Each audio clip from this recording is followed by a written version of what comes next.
qu'est-ce qu'on est content de vous retrouver aujourd'hui pour ce nouvel épisode qui clôture l'année du top 14 en 3 finales que le Rugby Show a commenté. Toulouse s'est toujours imposé, mais j'ose le dire, celle-ci a une saveur particulière. Un match accroché, un UBB revanchard de l'an dernier qui pouvait faire le doublé, Mola en pleurs et surtout des places en carré or pour le Rugby Show sur les genoux de Brigitte Macron.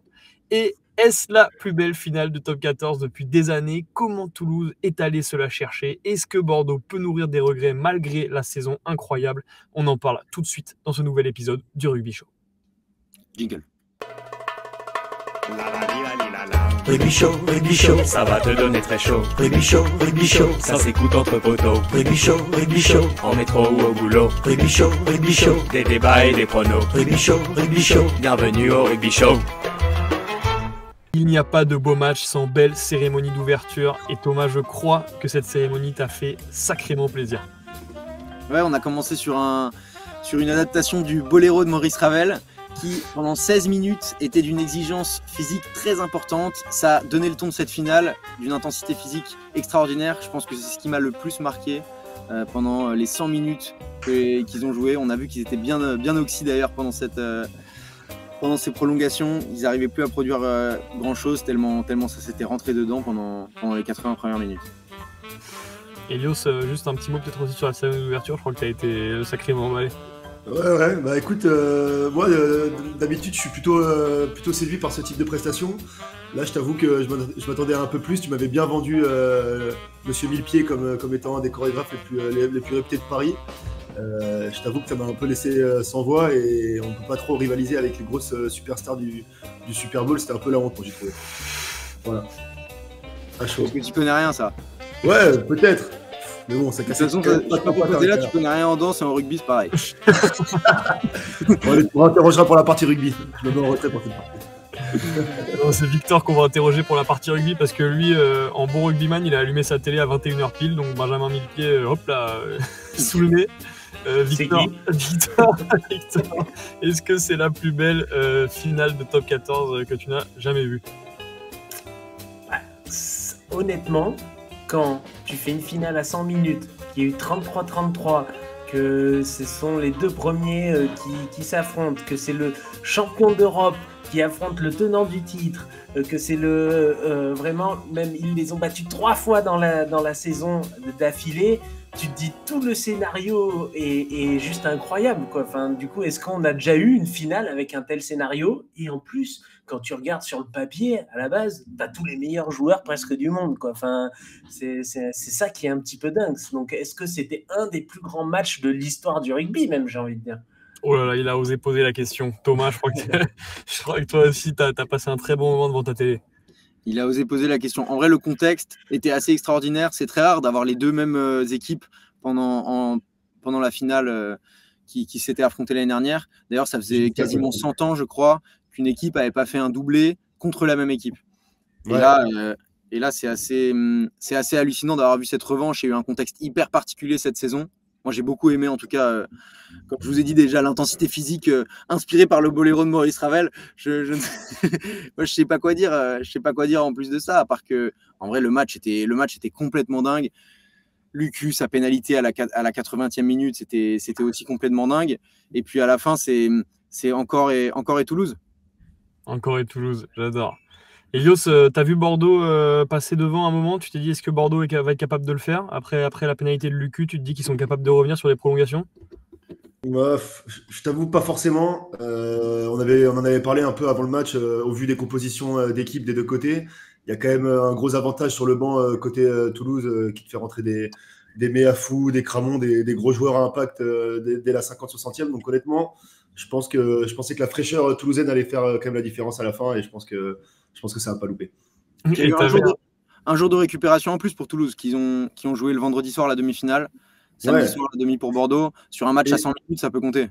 Et aussi, il faut quand même souligner que Toulouse, depuis qu'ils se sont fait éliminer en demi-finale de Coupe d'Europe il y a quelques semaines, voire quelques mois, ils sont objectif final à 100%, alors que Bordeaux, eux, ont dû quand même continuer à cravacher sur un calendrier un peu plus exigeant que les Toulousains, quand même. Ouais, il y a eu une semaine de fête pour les Bordelais après la victoire en Europe. Forcément, ça met pas dans le bénéf. Toi, t'avais Victor, Elios, je crois Elios en l'occurrence, tu savais que Toulouse avait gagné. Je crois que tu avais quelques indices qui te faisaient dire avant le match que Toulouse était parti pour. Ouais.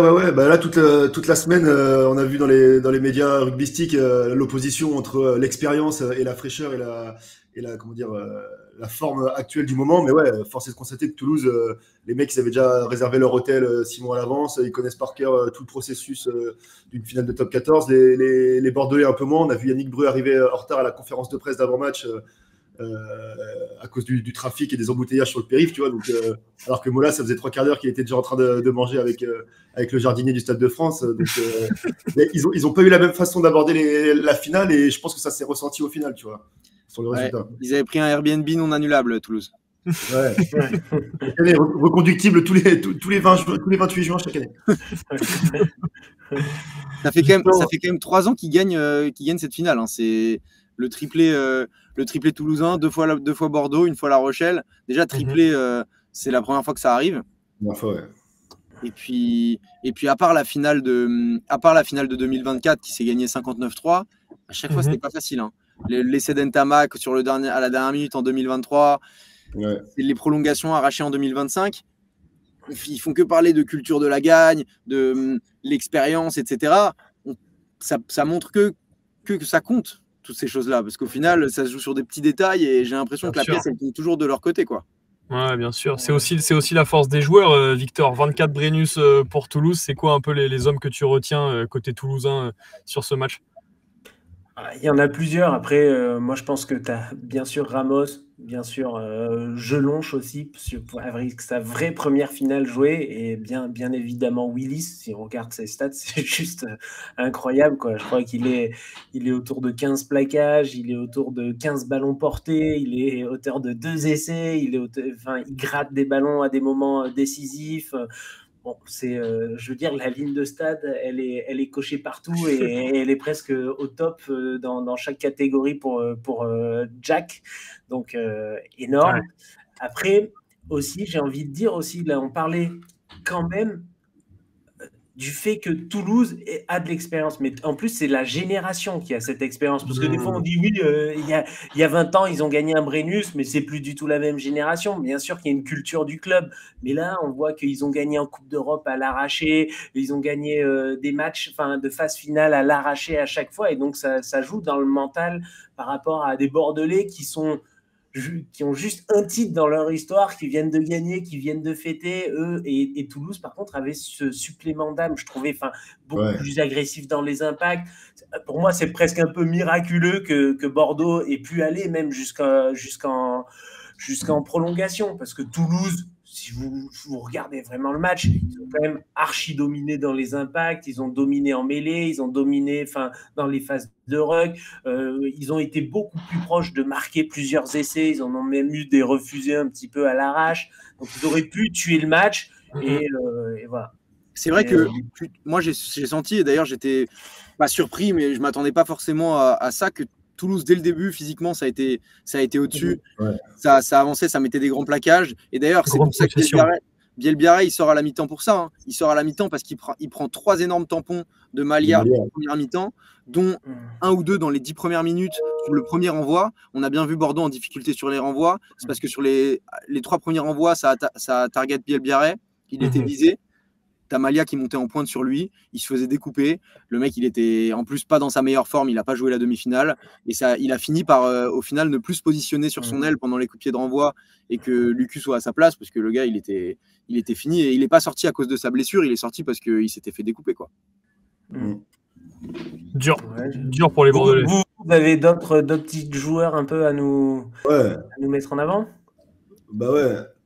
Thomas Couille de Plomb Ramos, je ne sais pas si tu en as parlé, mais il marque quand même encore 24 points. Je crois que c'est pareil encore, hein, c'est un record, non, du plus de points marqués dans une finale, même si tu comptes quand même les prolongations. Ouais, et je crois qu'il a le plus de points marqués en finale tout court, parce je crois qu'il a 92 points sur toutes ces finales de top 14 disputées, et genre le deuxième doit être à 60. Donc, et c'est pas fini. Hein. Il était déjà premier avant la finale. Ouais, exactement. Et là, il en remet 30. Et surtout que moi, ce qui m'hallucine, surtout avec Thomas Ramos, bon déjà, c'est qu'il était là même à la Coupe du Monde, la Coupe du Monde, pardon, au sacre de top 14 de la saison 2018-2019. Il était déjà là, quoi. Lui, c'est le mec, il est jamais blessé, il est toujours titulaire, il sort toujours des gros matchs en finale. C'est vraiment, je pense que c'est lui, le gars qui a joué le plus de minutes sur les finales toulousaines depuis 5-6 ans, quoi, facile. Et il les a beaucoup joués pas à son poste en plus. Il les a souvent joués en 10 parce que Ntamak, en 2021 et en 2023, Ntamak est blessé. Et donc à chaque fois, c'est Ramos qui prend le numéro 10. Et en 19 aussi. En 2019 aussi, c'est déjà Ramos numéro 10. Ouais. Alors peut-être qu'il y en a une des finales où Colby l'a joué en 10. C'est Toulouse-Clermont 2019. Il s'en souvient pas. Et donc la finale, au final, Bordeaux a gagné 3 fois cette saison, mais la victoire la plus importante, on va dire celle dont qu'on peut retenir, c'est celle en demi-finale de Champions Cup. Qui n'était pas là? Monsieur Thomas Ramos. Ah ouais. Non, mais en plus, souvent on dit le rugby, ça joue 80% dans la tête. Moi, plusieurs fois, on a vu les mecs zoomer sur Ramos et Ramos qui tapait un peu sa tempe avec le doigt en mettant « c'est dans la tête, on va le faire, c'est dans la tête ». Bon, côté bordelais, à un moment, j'ai vu après la pénalité de Lucu, ils ont fait un zoom sur Lamotte qui le faisait, mais j'avais plus confiance en Ramos qu'en Lamotte. J'ai mal au crâne. C'était plutôt commotion. Lamotte, il était violet, vous avez vu sur les images? Il était couleur de son maillot. Bordeaux, ouais. Il faisait chaud. Hallucinant. Il n'avait pas respiré, le mec, il était en apnée depuis 80 minutes. T'avais Big Ben qui s'était trompé, en fait, il mettait pas autour de l'épaule, quoi, il le prenait au cou, en fait, tout le match. Quel match. Mais moi, je voulais aussi souligner un truc, les gars, si vous me le permettez.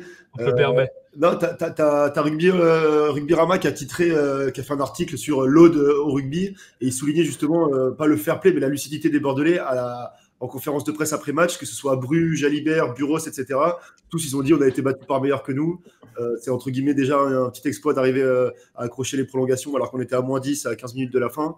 Et j'ai trouvé les Bordelais super lucides et au final, ça montre quand même une super belle image du rugby. Tu vois, c'était un match de gladiateurs, 23 contre 23, et au final, il n'y a pas vraiment de perdants, tu vois, parce que Bordeaux, c'était des super beaux perdants, j'ai trouvé. Le truc, c'est que les mecs, ils ont pris 2 cartons jaunes quand même dans le match et résisté à Toulouse avec 20 minutes d'infériorité numérique, alors que les mecs sont sur 11 finales consécutives remportées. Tu te dis, bon, à un moment, il faut que toutes les cases, tu puisses les cocher pour une finale comme ça, pour la gagner contre Toulouse.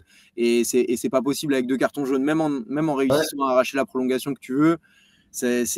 Normalement, ça le fait pas. J'ai une petite stat d'ailleurs, Thomas, qui va un peu imager ce que tu dis là. C'est que Bru, avant le match, dans les vestiaires, on le voit sur Canal, dire les gars, si on prend plus de 8 pénalités dans le match, ça va être très compliqué de gagner, ça va être impossible de gagner si on prend plus de 8 pénalités. Au final, ils ont pris 17 pénalités. Et devinez qui a pris que 8 pénalités? Le Stade Toulousain, qui au final l'a emporté. Donc Bru, il l'avait bon, pas du bon côté, mais il l'avait bien senti quand même. Ça joue sur des petites choses. Après 17 pénalités, c'est énorme. 17, c'est abusé. Mais ça montre aussi la domination toulousaine, parce que Victor, tu parlais de la domination toulousaine. Quand tu regardes les stats d'occupation, de possession, de plaquage, de tout ça, c'est pas flagrant, mais quand tu regardes la discipline, force est de constater qu'ils les ont poussés à l'erreur, les Toulousains. Ouais. Mais après, c'est dans le ressenti. Je sais pas si moi, quand je regardais le match, je trouvais qu'en attaque, ils avançaient toujours. En défense, ils avaient beaucoup de plaquages offensifs. Toulouse, enfin, du coup, que ça soit en attaque ou en défense, je les ai sentis dominateurs physiquement. Et ça, je veux dire, ça joue quand même là, à la base, le rugby, quoi. C'est dans les premiers contacts, enfin, je sais pas, tu sentais presque les Bordelais, ils avaient peur à un moment d'aller péter. Ils écartaient un peu à droite à gauche, ils essayaient de déplacer le jeu, mais sans vraiment trouver la faille, quoi. Et Toulouse, ils ont avancé, que ça soit en mêlée. Allez, je vais dire, en touche, Bordeaux a gagné, mais c'est tout. C'est tout le seul endroit, parce que même dans l'occupation au pied, où d'habitude tu avais des Jalibert, des Lucu qui ont énormément de longueur au pied, on s'attendait peut-être à ce qu'ils dominent Toulouse, et Toulouse avec un Ramos impérial, un Ntamak aussi qui a été assez bon dans l'occupation au pied, un Graou aussi que je ne m'attendais pas à ce niveau-là à dégager souvent en neuf très très loin. En fait, dans l'occupation au pied, on voit que Toulouse a su plus que rivaliser, voire même dominer. Parce que faut souligner Lucu. Lucu a fait un excellent match. Vraiment, Ouais, moi, j'étais impressionné. À lui tout seul, il a failli renverser le Stade Voilà. Toulousain. Voilà, exactement.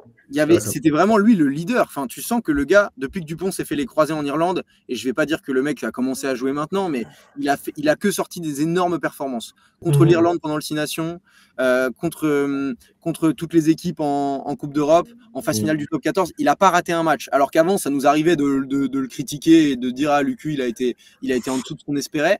Depuis que Dupont s'est fait les croisés, je pense que l'âme de Dupont a incarné le corps et c'est un bon vin. C'est un bon vin, Lucu. Plus il vieillit, meilleur c'est et plus c'est agréable de le voir jouer. Et là, je suis d'accord, ça a été une masterclass. Ouais. Malheureusement, ça tombe du mauvais côté de la pièce pour lui. C'est dommage parce que, en vrai, un mec comme ça, t'as envie qu'il soulève un bouclier. Là, ça y est, genre, il le méritait à la fin de son année. Même si, évidemment, dans le fond, je suis très, très heureux pour les Toulousains. Mais c'est vrai que des mecs comme ça, t'as envie de leur dire bravo, quoi. Et vous, les gars, vous avez un duel que vous avez adoré dans le match? Moi, j'ai adoré le duel en tant que neuf, mais Graou Lucu, j'ai adoré ces deux oppositions de style, un questionnaire, un très offensif, mais je trouvais que ça a été deux super animateurs pour leur équipe et franchement, bravo. Vous avez un autre duel un peu en tête comme ça ou... Moi, mon gros duel, c'était Brumola, que je trouvais assez intéressant. Deux coachs qui sont hyper... tu vois, chacun a des grosses qualités, chacun a beaucoup de choses à dire, est assez lucide et assez intelligent. Elios le disait, Bru, à la fin du match, je le trouve d'une justesse, hyper clairvoyant, déçu, mais hyper clair sur les qualités de ses hommes, sur les fautes et sur la force des Toulousains. Mola, tout de suite un mot pour le petit Mehdi à la fin du match, en larmes sur sa glacière, etc. Tu sens que c'est des gars qui sont transcendés par ce qu'ils font, et ce qu'ils font dépasse le rugby. Tu vois, il y a des valeurs humaines qui sont belles, il y a des choses vraiment... Deux beaux entraîneurs. Donc ce choc-là, il était hyper intéressant. Et pour moi, les deux en sortent beaucoup plus forts de cette saison. L'un comme l'autre, même s'il y en a un qui a gagné, l'autre qui a perdu samedi soir, les deux en sortent beaucoup plus forts. Et franchement, Bru... grand respect à lui et à ce qu'il a réussi à faire cette année avec Bordeaux. Moi, j'avais un duel aussi à te proposer. C'était le duel des publics. Avec Clément, on a eu la chance d'être dans le stade. Et non, mais pour le coup, autant d'habitude, c'est une écrasante domination du public toulousain dans les tribunes. Autant là, c'était vraiment du 50-50 pratiquement. Ouais. Ça s'est répondu un peu plus pour Bordeaux à certains moments. Ouais. Et d'ailleurs, le Stade de France, ils ont fait des trucs super sympas cette année, c'est qu'ils ont un speaker pour chaque club. Du coup, chaque speaker harangue un peu ces foules locales. Donc honnêtement, c'était beau d'avoir 50-50, un stade complètement mixte, grosse ambiance à ce niveau-là. Je pense que le duel des arbitres, moi j'ai trouvé, l'arbitre de touche de droite était beaucoup mieux que celui de gauche. Ah là, t'es coincé, mon Tom, va falloir prendre 2 joueurs. Non, le duel des buteurs, en vrai, qui ont fait plus de 100%. Ouais, c'est le plus beau duel, bien sûr. Lucu qui a pris le but, qui d'habitude, ça alterne entre lui, Jalibert. C'est pour montrer à quel point ça a été un match. La grande mêlée, ça. On n'aurait pas joué pareil à la grande mêlée si on l'avait su, ça. Hein. Moi aussi, figure-toi. Allez voir dans le top 50 de la grande mêlée pour ceux qui jouent et chercher le pseudo Totiche. il est pas dans les derniers. Et devinez qui c'est. Non, et donc ce duel, c'était quand même hallucinant que les deux en finale fassent 100%. Ouais. Alors qu'ils en ont tapé beaucoup. Hein. Ramos, il fait un 8 ou 9 sur 9. Et Lucu, il en tape 2 de moins, du coup, vu qu'il finissent à 6 points. Et ouais, pas que des faciles, comme tu dis. Ouais, moi j'ai vu un signe à 33-33, j'ai vu un signe pour Bordeaux, la Gironde. Je me suis dit, oh putain, c'est la Gironde qui va l'emporter. Et en fait, non. Et en fait, non. Mais ouais, gros duel de buteurs. Ça rappelle à quel point c'est des éléments qui sont tellement centraux dans les équipes et que quand tu as le moral et tu as un mental d'un buteur qui est capable de rester debout dans un stade comme ça. Et c'est vrai que c'était un choc fou, quoi, un Lucu. Attends, Lucu, 80e, c'est la pénalité qu'on s'imagine tous quand on s'entraîne. C'est la pénalité de la gagne ou c'est la pénalité qu'il ne faut pas que je rate. Je trouvais ça incroyable. Et quand Ramos lui répond, en fait, juste après, avec une très longue pénalité pour juste l'emporter, puis la pénalité, même à la fin de la gagne, moi, je m'étais dit, mais il va faire exprès de la pousser hyper loin et pas tenter de la passer ou faire un poteau, j'en sais rien, tu vois. Parce que bon, ça peut quand même arriver. Non, il y va sans froid, bam, il la passe. C'était beau. Il n'y a pas eu de drop d'ailleurs. Une tentative de Ramos qui s'est vraiment échouée un peu lamentablement. Mais bon, c'est des matchs à drop, ça. C'est des matchs à drop quand ça se joue à 3 points comme ça dans les prolongues. Mais Ramos, il s'est vite fait calmer par sa tentative. Il s'est dit, ok, non, c'est pas. Pas pour moi. C'est pour moi. Après, Bordeaux et Toulouse, pas trop des équipes qui tentent des drops quand même. C'est ça qui est beau aussi, c'est que je trouve qu'au final, le rugby triomphe parce que c'est les deux meilleures équipes du championnat. C'est deux équipes qui font que jouer, qui relancent tous les ballons, qui envoient du beau jeu, mais à la fois du beau combat. Ils respectent les fondamentaux du rugby, qui est la conquête, et derrière, ils jouent dans tous les sens. Ça fait plaisir, tu vois. C'est quand même mieux que le Montpellier-Castres qu'on s'est coltiné il y a quelques années, tu vois. Mais tu vois, ils n'ont pas fermé le jeu du tout, quoi. Ils ont vraiment ouvert le jeu à fond. On aurait dit un match de championnat un peu quelconque, tellement ils n'ont pas été écrasés par le poids de la finale. Je suis d'accord. C'est ce qui a fait que le match était complètement fou et un peu débridé, quoi. Ça a rendu le truc dingue. C'était un peu un choc des titans, en vrai. Moi, quand tu penses encore une fois au Ramos, Lucu, les mecs qui sont habitués à jouer ensemble en équipe de France, qui se croisent et tout, tu te dis c'est complètement fou de se retrouver à ce niveau-là dans des matchs. Ça fait des étincelles au milieu du terrain, quoi. C'était beau. Quelle belle finale. Je sens que les gars, vous êtes séchés. Ça vous a épuisé cette finale. Vous savez plus quoi dire. Cette saison, ça m'a lavé. Ouais. je suis comme les Bordelais, j'ai besoin de repos. L'année dernière, là. Mais est-ce que quand même, on n'a pas assisté au plus beau match de l'année, même je prends même tournoi à destination compris, dans la finale du top 14. Vous, c'est pas... Stade français casse quand même le 12 novembre. Je sais pas si c'est pas mal. Je pense que on peut comparer un peu cette finale à la finale que Toulouse fait l'année dernière contre le Leinster en finale de Coupe d'Europe, qui est d'une intensité folle, qui va aussi en prolongation, et que évidemment Toulouse finit encore par gagner, et qui était l'année dernière le match de l'année. Cette année, c'est certainement lui le match de l'année. Ouais, en plus le match le plus attendu avec de chaque côté, c'est ce qu'on se disait avec Helios aussi, et on a mangé dans un petit indien qu'on vous mettra dans les commentaires, qu'on vous conseille vraiment juste à côté du Stade de France. Ce qu'on se disait, c'est que pour une fois, on arrivait vraiment à la finale au Stade de France en se disant punaise, pas facile là, si tu devais vraiment mettre ta maison sur un vainqueur, franchement pas facile, quoi. Alors que les années précédentes, tu as toujours quand même un favori qui se dégage un peu, et tu as toujours évidemment le challenger peut renverser le favori, pourquoi pas, mais là putain tu te dis ok, bien que tu avais l'expérience et que tu as envie de miser sur l'expérience in fine, et c'est ce qu'a fait Helios et il a bien fait contrairement à Thomas, tu te dis quand même on a gagné, ça a fait match nul. Tu perdais ta maison quoi qu'il arrive, la maison tu rendais les clés.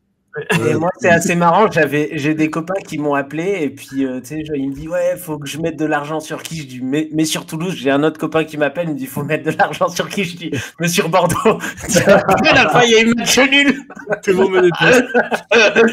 Ils ont tous les deux perdu. Pas facile. Grande folie. Merci la vie de nous permettre d'assister à de si belles images. Quelle époque pour être fan de rugby, les gars. Quelle époque. On a assisté vraiment à des matchs de géants et petits. Et quand mes enfants seront en âge, je pense que je leur montrerai les cassettes. Les cassettes de cette finale. Imagine, t'es fan de Toulouse et du Real Madrid ces dernières années, ta vie va bien. Ouais. Il n'y en a pas beaucoup, des Madrilo toulousains. À vérifier. Il y en a un, le mec est tellement heureux. Dites-nous dans les commentaires. Les Madrilo toulousains de champion. On fait gagner le skip de Berton. Celui-là? Ouais. Ah non, remets-le, mec, remets-le, c'est dégueu.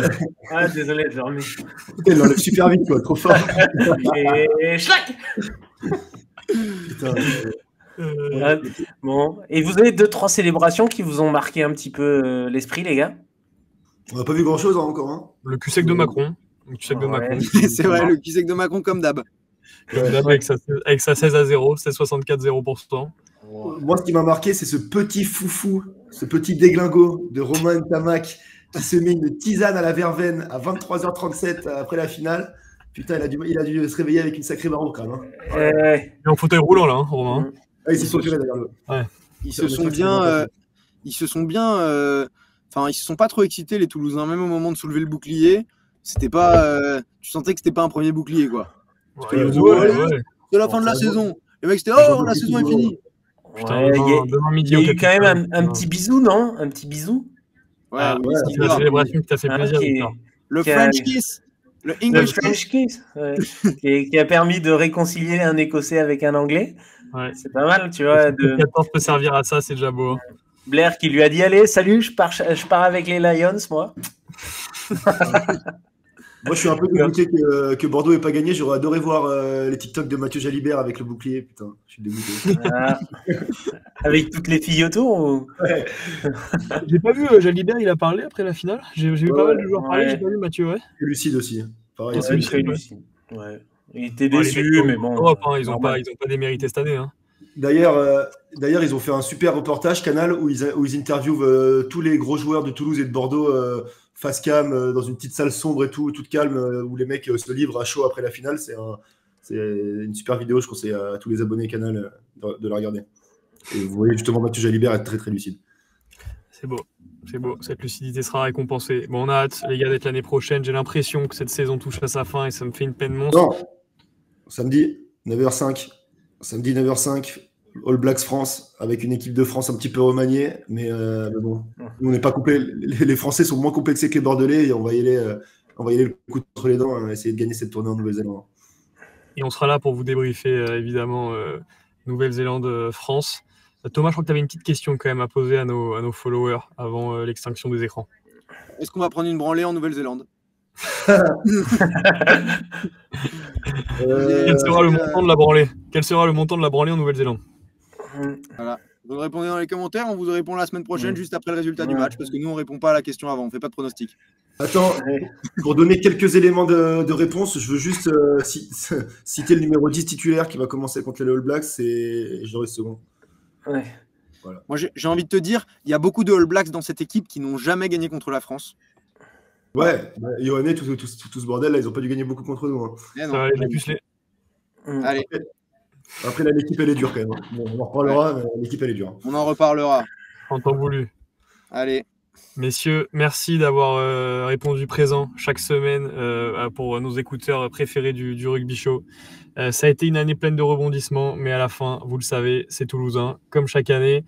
L'année prochaine, spoiler, ce sera Toulouse. Donc si vous n'avez pas envie de vous taper toutes nos vidéos, vous pouvez directement aller à la dernière vidéo de 2026 qu'on enregistre dès cet après-midi. Merci à tous de nous avoir suivis. Comme chaque année, vous êtes de plus en plus nombreux à nous regarder sur YouTube ou à nous écouter sur les différentes plateformes de podcast. Merci pour vos messages, merci d'être présents. On vous donne évidemment rendez-vous la semaine prochaine pour débriefer de France-Nouvelle-Zélande. Et d'ici là, n'oubliez jamais le Rugby Show. Ah, c'est chaud! Et abonnez-vous, hein, parce que c'est comme une bière, hein, un podcast, ça se partage. Et